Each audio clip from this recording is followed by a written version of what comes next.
Bismillahirrahmanirrahim. Assalamualaikum warahmatullahi wabarakatuh.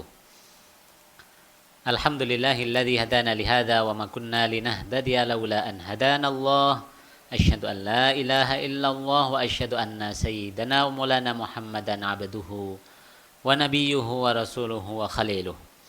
Allahumma salli wa sallim wa barik ala hadan nabiyyil karim wa ala alihi wa ashabihi wa tabi'in.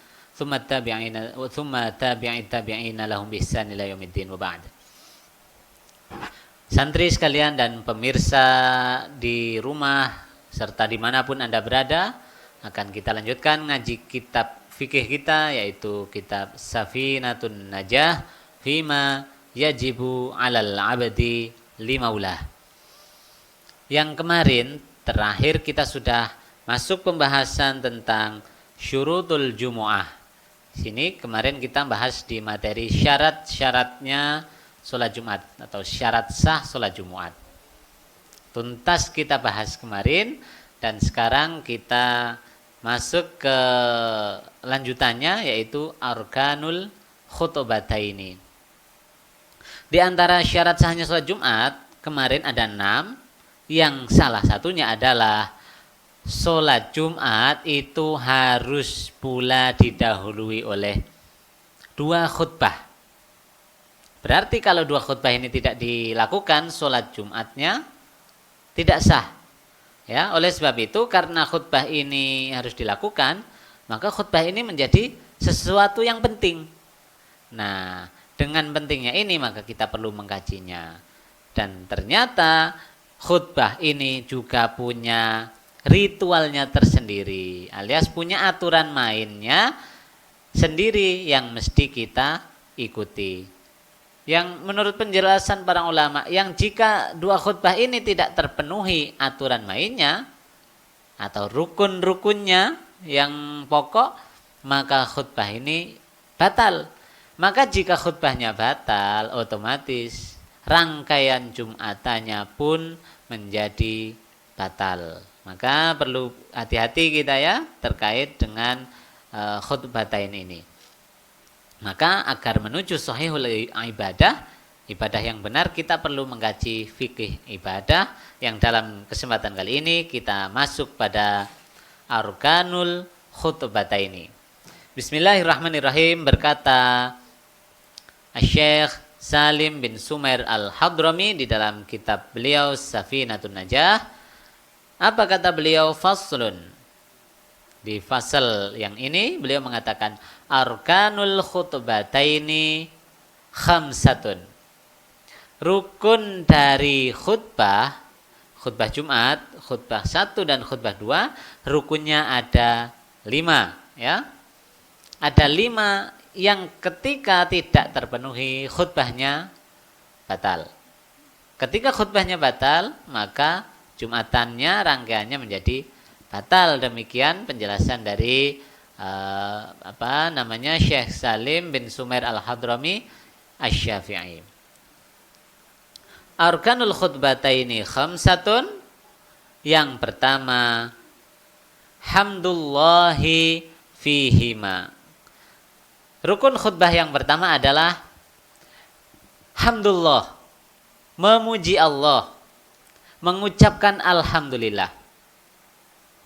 Syekh Nawawi Al-Jawi, seorang ulama kenamaan asal Indonesia, mengatakan sebuah keharusan membaca alhamdulillah di dalam khutbah, dan boleh dengan yang semisalnya. Misalnya nahmadullah, boleh juga dengan Allahu ahmadu, Allah aku memuji, aku memujinya. Selanjutnya juga boleh dengan kata-kata lain walillahil hamd. Yang penting maknanya sama, yaitu memuji Allah. Ya. Itu ya, yang pertama rukun dari khutbah Jumat adalah adanya pujian kepada Allah dengan lafaz apapun yang semakna dengan alhamdulillah. Yang kedua,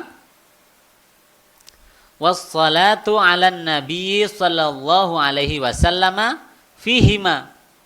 Membaca solawat kepada Kanjeng Nabi Muhammad sallallahu alaihi wasallam di dua khutbah tersebut.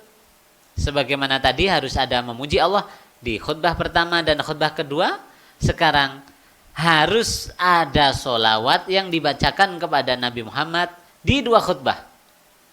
Khutbah 1 maupun khutbah 2. Dengan nada solawat, mau minimalis, mau maksimalis terserah. Yang penting ada solawatnya dengan nada yang semisal. Misalnya Allahumma salli ala Muhammad, itu minimalis. Mau dengan yang lain silahkan. Misalnya sallallahu ala sayyidina Muhammad. Atau Allahumma salli wa sallim wa barik ala Muhammad. Allahumma salli ala hadan nabiyyi al-karim misalnya. Silahkan. Yang penting bermakna dan bernada sama, yaitu membaca solawat kepada beliau Rasulullah sallallahu alaihi wasallam di dua khutbah. Sekarang yang ketiga, wal wasiyatu bittaqwa fihima. Yang ketiga adalah harus si khotib harus berwasiat takwa di dua khutbah. Ya, dalam mazhab Syafi'i ini dua khutbah itu dua-duanya harus ada wasiat takwa. Misalnya seorang khotib yang di atas mimbar mengatakan, usikum wa nafsi bitaqwallah faqad fazal muttaqun. Atau khotib mengatakan, jamaah sekalian bertakwalah kepada Allah. Nah, itu contoh kalimat-kalimat berwasiat takwa. Atau dengan kalimat lain, hadirin jamaah sidang Jumat yang berbahagia, yang pertama khotib mengingatkan kepada diri khotib pribadi dan jamaah sekalian untuk senantiasa meningkatkan ketakwaan kepada Allah dengan melaksanakan perintah-perintahnya dan menjauhi larangan-larangannya. Atau dengan kata-kata lain yang bermakna senada dengan maksud wasiat takwa. Bisa dipahami? Ya, yang ketiga rukun khutbahnya adalah wasiat takwa. Di mana? Di dua khutbah, baik khutbah 1 maupun khutbah yang kedua. Dua-duanya harus ada wasiat takwa. Tidak cuma salah satu. Artinya tidak cukup hanya khutbah 1 pakai wasiat takwa, khutbah 2 tidak. Demikian pandangan atau pendapat yang masyhur dalam mazhab Syafi'i. Yang keempat, rukun khutbah yang keempat adalah wa qira'atu ayatin minal Qur'ani fi ihdahuma. Yang keempat, rukun khutbahnya adalah membaca minimal 1 ayat dari Al-Qur'an di salah satu dari 2 khutbah. Boleh dibaca di khutbah 1, boleh dibaca di khutbah yang kedua. Yang jelas harus ada ayat Al-Quran yang dibacakan di dalam rangkaian khutbah itu. Minimal 1 ayat. Misalnya khotib berkata, sebagaimana Allah Ta'ala berfirman di dalam kitabnya yang mulia, A'udzu billahi minasyaitonir rajim. Bismillahirrahmanirrahim. Ya ayyuhalladzina amanuttaqullaha wa kunu ma'as shadiqin. Misalnya khotib menyampaikan ayat ini, Shadaqallahul azim. Itu sudah mencukupi sebagai pemenuhan terhadap rukun khutbah Jumat. Bisa dipahami? Atau membaca ayat-ayat yang lain. Qul huwallahu ahad, Allahus samad. Lam yalid wa lam yulad wa lam yakul lahu kufuwan ahad. Ini lebih dari 1 ayat.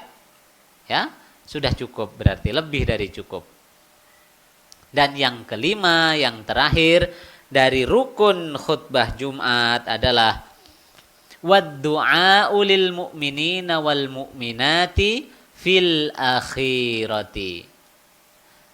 Mendoakan kaum muslimin dan kaum muslimat, mukminin mukminat fil akhirati, di akhir khutbah, dan harus doanya harus yang bermuatan kebaikan akhirat mereka. Demikian penjelasan para ulama. Maknanya tidak cukup di akhir khutbah mendoakan mereka dengan mengatakan Allahumma a'tina ma amwalan katsiratan. Allahumma a'tina amwalan katsiratan. Ya Allah, berikanlah kami harta yang banyak. Itu sudah mendoakan kaum muslimin yang Jumatan. Tetapi kata ulama-ulama dalam mazhab Syafi'i, itu mendoakan kaum muslimin yang tidak cukup memenuhi rukun. Karena apa?